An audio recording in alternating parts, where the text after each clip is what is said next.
Hello student,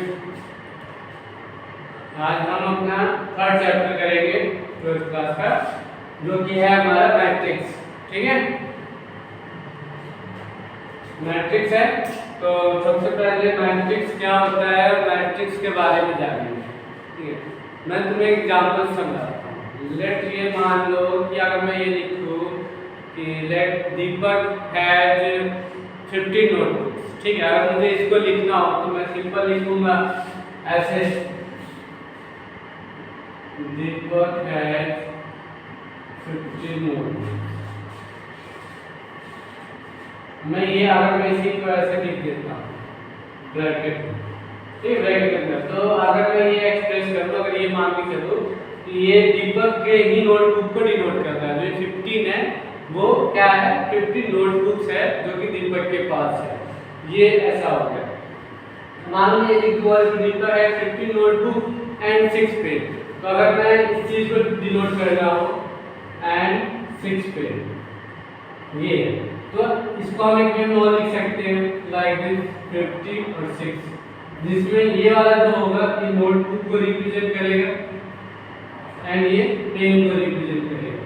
तो जब ऐसे ही बहुत सारी ऑब्जेक्ट हो हमारे पास और एक ही चीज का हो, मान लो वो डिफरेंट पर्सन भी हो सकते हैं, दीपक है, फिर यहाँ पे कोई और हो सकता है, ठीक है, यानी कोई भी हो सकता है, ठीक है। फिर दीपक होगा तो उसके पास कुछ नोटबुक पेन होंगे, फिर दूसरे पर्सन होंगे उसके पास भी नोटबुक और पेन होंगे। तो इन सब चीजों को दिखाने के लिए हम ऐसा एक अरेंजमेंट शो कर सकते हैं। नोटबुक को इस कॉलम में लिख सकते हैं, पेन को इस कॉलम में और नेम को साइड में लिख देंगे, तो एक अरेंज हो जाएगा। ठीक है, तो जब हम किसी भी डाटा को एज अरेंज करते हैं, ऐसे इस कॉलम में ऐसे ब्रैकेट में अरेंज करेंगे, तो इसी को हम मैट्रिक्स कहते हैं। तो मैट्रिक्स क्या डेफिनेशन बोला जाए तो matrix is an order of rectangular array of function. ठीक है, रेक्टेंगुलर एरे ऑफ नंबर और ऑफ फंक्शन।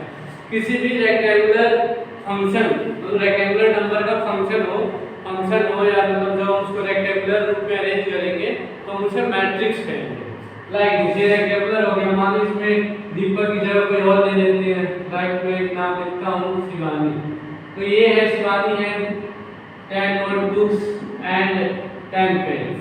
तो इसी चीज को मैं यहाँ पर अगर ये दीपक को दिखा रहा है, ये दीपक के लिए है, देन शिवानी के लिए मैं अगला बनाऊंगा तो कुछ ऐसे हो जाएगा। यहाँ पे 10 एंड 10, तो ये हो गया। तो ये जो है ये रेक्टेंगुलर अरेंजमेंट है, हम इसी को मैट्रिक्स कहते हैं। ठीक है, ये हमारा एक मैट्रिक्स है।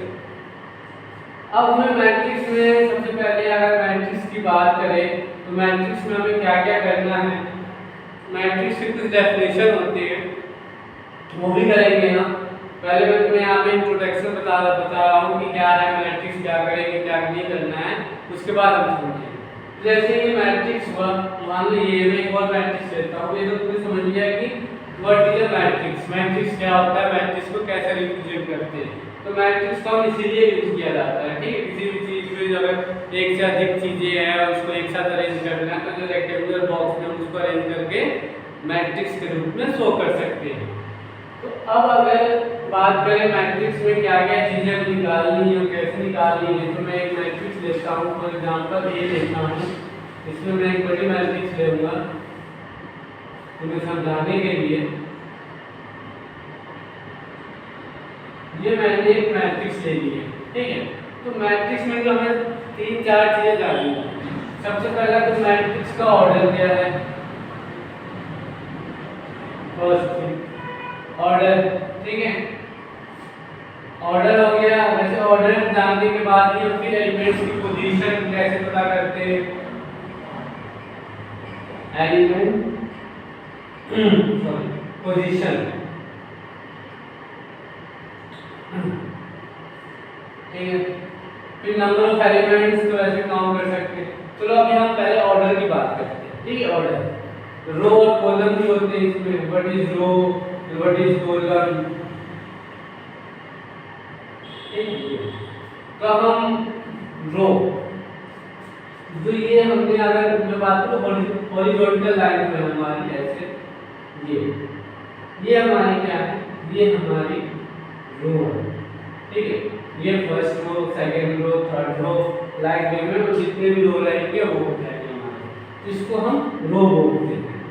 कॉलम जो वर्टिकल है इसको हम कॉलम बोलते हैं। ये हमारे क्या है, कॉलम, वर्टिकल वाले कॉलम होते हैं। तो रो और कॉलम को मिलाकर ये ऑर्डर बनता है, number of row into number of column, order को शो करेगा। ठीक है। तो जैसे अगर मैं अभी इसकी ऑर्डर की बात करूं तो इसमें कितने रो हैं, 1 2 3, 3 रो। तो 3 एंड कॉलम कितने हैं, 1 2 3। तो 3 into 3, this is the order of this matrix. तो ये इस मैट्रिक्स का ये ऑर्डर है, बट 3 into 3 मींस 3 रो है and 3 column.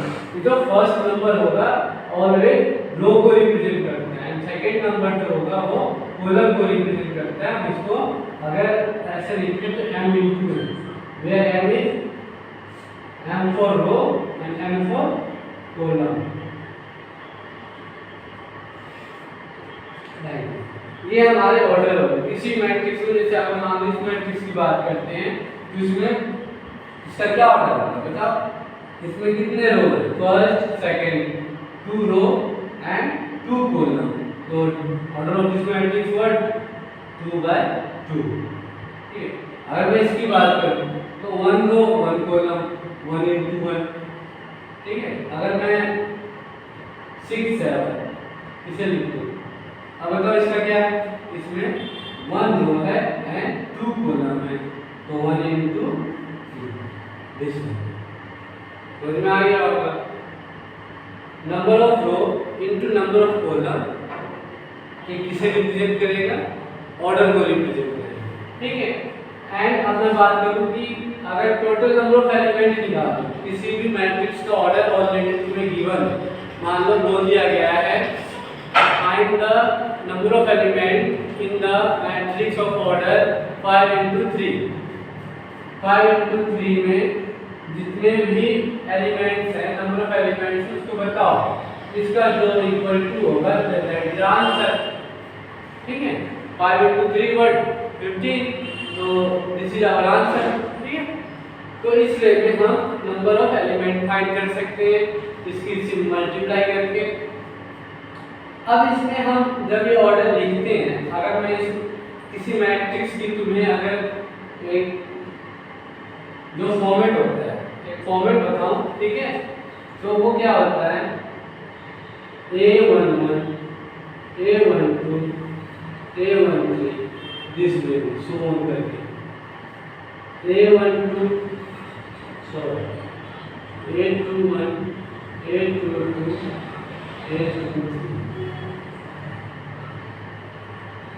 A31 A32 A32। अब ये क्या है, ये जो मैंने लिखा है ये मैंने हर एक एलिमेंट को उसके पोजीशन के साथ लिखा है। एलिमेंट जो मैं बोल रहा हूँ मैट्रिक्स में जितने भी नंबर होते हैं हम उसको एलिमेंट बोलते हैं। ठीक है। तो फर्स्ट एलिमेंट की पोजीशन क्या है, 1 1, this one so row and this one is for what, column. ठीक है। तो फर्स्ट वन तो हमारे रो के लिए होते हैं, सेकंड वन हमारे कॉलम के लिए। तो ये 1 1 है, इस फर्स्ट पोजीशन 1 1 है, ये 1 2 हो गया first row second element and first row third element. ठीक है। मतलब किस रो में कौन सा एलिमेंट कहाँ है हम इसको इस पोजीशन से दिखाते हैं। ठीक है। तो अगर तुम्हें अगर एलिमेंट की पोजीशन पूछी जाएगी ऐसा ही कुछ दिया रहेगा, तो जो फर्स्ट नंबर होता है वो तो हमारे रो को बताता है कि किस रो में लाई करेगा, और जो सेकंड नंबर होगा वो उसी रो में उस नंबर की पोजीशन को बताएगा। ठीक है। अगर मैं जैसे 2 2 की बात करूं तो ये सेकंड रो है हमारा, और सेकंड रो में सेकंड एलिमेंट 2 2 पे लिखा है। इस वे में ये हमारे एलिमेंट की पोजीशन को शो करता है। ठीक है। ये भी समझ में आ गया होगा कि तो ये हमें अभी तक हमने रो कॉलम मैट्रिक्स क्या होता है, उसमें रो कॉलम क्या होते हैं, ऑर्डर कैसे फाइंड करते हैं, या ऑर्डर कैसे निकालते हैं, फिर एलिमेंट की पोजीशन कैसे हम पता करेंगे और कैसे बताएंगे, तो वो भी तुमने समझा यहाँ पे। तो ये अभी इस चैप्टर का बोल लो तो अभी यहाँ तुम्हें एक रफ आइडिया मिला है, ठीक है। और ये 3.1 का 3.1 एक्सरसाइज जो करना है उसमें ये कुछ क्वेश्चन उसमें इन्वॉल्व है, मैं आपको समझा रहा हूँ। इसके अलावा जो है तुम्हें मैट्रिक्स को कंस्ट्रक्ट करना पड़ेगा, रो और कॉलम बनाने पड़ेंगे खुद से। उसके लिए तुम्हें कोई फंक्शन दिया होगा, उस फंक्शन को सॉल्व करके मैट्रिक्स बनानी होगी। तो यहाँ तक समझ में आ गया हो तो अब हम अपना एक्सरसाइज का क्वेश्चन करते हैं एक दो, उसको करते हुए फिर हम आगे कंटिन्यू करते हैं।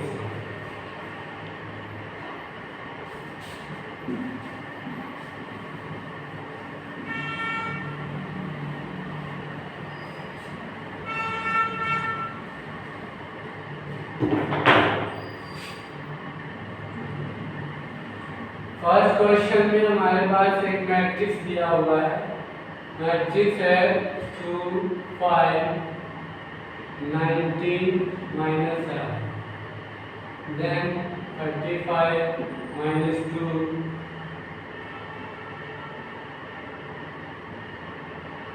12, √3 1 -5 and 7। ये मैट्रिक्स दिया हुआ है।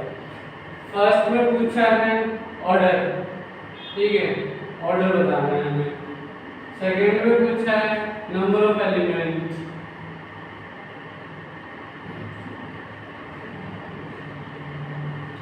एंड थर्ड पूछा है पोजीशन पूछी है कुछ एलिमेंट की जो दिया हुआ है, ठीक है। तो फिलहाल पहले हम ये दो पे फोकस करते हैं। ऑर्डर बताओ, ऑर्डर क्या होगा? ऑर्डर फाइंड करने के लिए हमें क्या करना है? ऑर्डर फाइंड करने के लिए हम सबसे पहले रो काउंट करेंगे और कॉलम काउंट करेंगे। तो रो कितने इसमें 1 2 and 3, तो ये 3 रो। ऑर्डर अगर मैं बोलूं इसकी, ऑर्डर ऑफ मैट्रिक्स क्या होगा? 3 into एंड कॉलम काउंट करो 1 2 3 4, 3 into 4। ये हमारा इसका क्या हो गया? ऑर्डर हो गया। अगर मैं नंबर ऑफ एलिमेंट, तो बताओ नंबर ऑफ एलिमेंट तुम काउंट भी कर सकते हो, 1 2 3 4 5 6 7 लाइक दिस, 3 into 4 कितना होगा? 12। ये नंबर ऑफ हमारे एलिमेंट हो गए, ठीक है। ये हमारे नंबर ऑफ एलिमेंट हो गए। जो भी ऑर्डर होता है उसी को मल्टीप्लाई करेंगे तो हमारे नंबर ऑफ एलिमेंट आ जाएंगे। अगर मैं पोजीशन, इसमें फर्स्ट पोजीशन पूछी है तुम्हारा A13। अब A13 से क्या समझ रहे हो? A13 का मतलब है 1 मींस फर्स्ट एंड 3 का मतलब फर्स्ट रो में तीसरा एलिमेंट जो है। तो फर्स्ट रो में तीसरा एलिमेंट क्या है? 19, सॉरी 19। तो ये हमारा 19 है। फिर पोजीशन किसकी पूछी है? 3 3, A3 3 means third row third element, third row third element -5। फिर 2 4, 2 4 means second row and fourth element, second row fourth element. ये एंड इसमें and 2 3, 2 3 means second row third element. तो देखा इजी था ना। वैसे अगर मैं बोलूँ तो पूरे हमारे 12th मैथ की बुक क्या है, इसमें अगर सबसे इजी देखा जाए तो ये थर्ड एंड फोर्थ चैप्टर है, ठीक है। तो तुम्हें इसे समझने में उतना माइंड नहीं लगाना पड़ेगा जितना कि और भी चैप्टर में तुम्हें लगाना पड़ेगा। तो ये और अच्छे मार्क्स से भी बोर्ड में आते हैं, हमारे बोर्ड एग्जाम में इसमें से कुछ अच्छे मार्क्स, ज़्यादा मार्क्स के आते हैं। तो इसलिए इसको अच्छे से कवर करना है, इजी भी है और इसको मतलब ढंग से सॉल्व करने पे हमारे मार्क्स पक्के हो जाएंगे। तो इसलिए तुम इसे थोड़ा ध्यानपूर्वक सीखो और समझो। ये हमारा फर्स्ट क्वेश्चन था। इसमें हमें यही बताना था कि कोई भी मैट्रिक्स गिवन है तो उसका ऑर्डर, नंबर ऑफ एलिमेंट और उसके पोजीशन दी हुई थी, तो पोजीशन ये मैं तुम्हें पहले भी समझाया था। अब मैं इसे रफ करता हूँ और सेकंड क्वेश्चन देखते हैं। सेकंड क्वेश्चन में क्या है हमारे पास? सेकंड क्वेश्चन में बोला है कि if a matrix has 24 elements then what is the possible order. ठीक है, तो पॉसिबल ऑर्डर बताना है अगर किसी मैट्रिक्स में टोटल एलिमेंट्स कितने हैं 24। सॉल्यूशन, अब ये देखो 24 एलिमेंट्स है, तो 24 एलिमेंट्स को लिखने क्या, हमें पता है कि मैट्रिक्स का ऑर्डर लिखना होता है तो m into n में लिखते हैं। ठीक है, तो m into n means 24, total 24 है यहाँ पे इक्वल टू में हमारे पास। तो अगर मैं ये कहूँ कि अगर मैं एक रो लूँ और 24 कॉलम ले लूँ तो 24 होगा, 2 रो और 12 कॉलम लूँ तो 24 होगा, 3 रो 8 कॉलम लूँ तो 24 होगा, 4 रो 6 कॉलम लूँगा तो 24। तो लाइक वे में ऐसे ही 5 से तो होगा नहीं एक भी, देन हम यहाँ से अपोजिट करेंगे, 6 into 4 24 होगा, then 8 into 3, then 12 into 2, then 24 into 2. So these are the possible order. These are the possible order of matrix if a matrix has 24 elements. अगर एक मैट्रिक्स में 24 एलिमेंट्स हैं तो उसके ये ऑर्डर हो सकते हैं। फर्स्ट ऑर्डर मींस कि अगर हम एक ही रो में 24 एलिमेंट्स को लिखते हैं तो ये पॉसिबिलिटी है पहली। सेकंड पॉसिबिलिटी है कि हम दो रो 12 12 करके, पहले रो में 12 और दूसरे रो में 12 करके हम लिखते तो हमारा 24 एलिमेंट्स कंप्लीट हो जाएगा। तो इस वे में हम 3 रो 4 रो 6 कॉलम लाइक करके इतनी पॉसिबिलिटी बनती है कि अगर 24 एलिमेंट्स हो तो हम उसको इस वे में लिख सकते हैं। इसी का एक और पार्ट में बोला है कि यदि अगर 13 एलिमेंट्स हो तो ऑर्डर क्या होंगे। तो अब 13 एलिमेंट्स होंगे means m into n what 13। तो 13 का अगर फैक्टर देखें तो होते ही तो यही होंगे, या तो 1 into 13 या तो 13 into 1 मींस फर्स्ट रो में ही सारे एलिमेंट लिख दो या तो अलग अलग कॉलम में पूरे एलिमेंट को लिख दो। तो ये ऑर्डर पॉसिबिलिटी है बस। ठीक है, या तो एक रो into 13 या 13 को हम एक ही उसमें लिख दे 1 2 3 4 5 ऐसे करके। तो क्या होगा, ये 13 कॉलम और एक रो, 13 रो और एक कॉलम होता है। तो ये मतलब इसमें यही है कि जब कोई फैक्टर देखते हैं, अगर हमें एलिमेंट्स दिया हुआ है, टोटल एलिमेंट दिया है, तो उस टोटल एलिमेंट्स के क्या क्या पॉसिबल फैक्टर हैं हम उसके अकॉर्डिंग किसी भी मैट्रिक्स का ऑर्डर निकाल सकते हैं। सेम थर्ड क्वेश्चन में भी है। ठीक है, तो तुम उसे सॉल्व कर सकते हो। 18 अगर हो हमारे पास तो हम कैसे उसके ऑर्डर बताएंगे। अब मैं फिर करता हूं जिसमें हमें क्या करना है, मैट्रिक्स कंस्ट्रक्ट करना है, मैट्रिक्स को बनाना है। तो अब हम वो क्वेश्चन देखते हैं कि अगर हमें कोई फंक्शन कोई इक्वेशन दिया हो तो हम मैट्रिक्स को कैसे कंस्ट्रक्ट कर सकते हैं। ये तुम्हारा फर्स्ट है फिफ्थ का, इसमें 1/2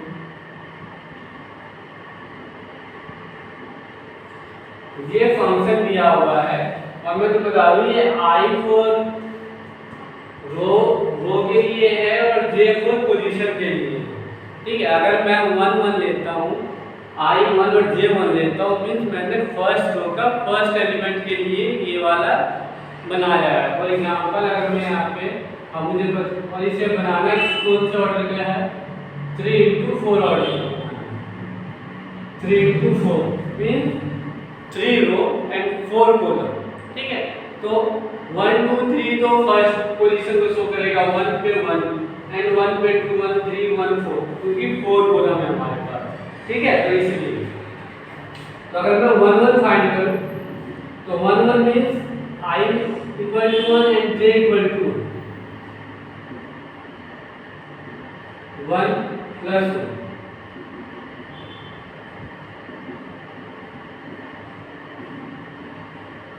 -3 plus 1 -2 बट ये मोड है तो प्लस हो जाएगा मींस तो 1 1 क्या है 1।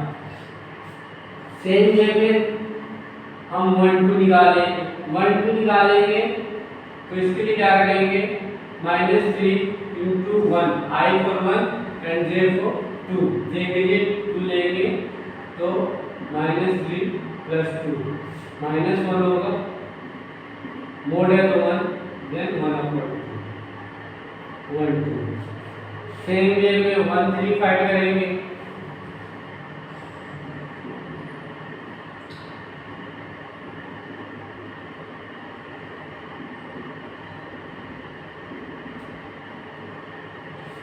एंड 1 4 भी आप फाइंड कर सकते हैं।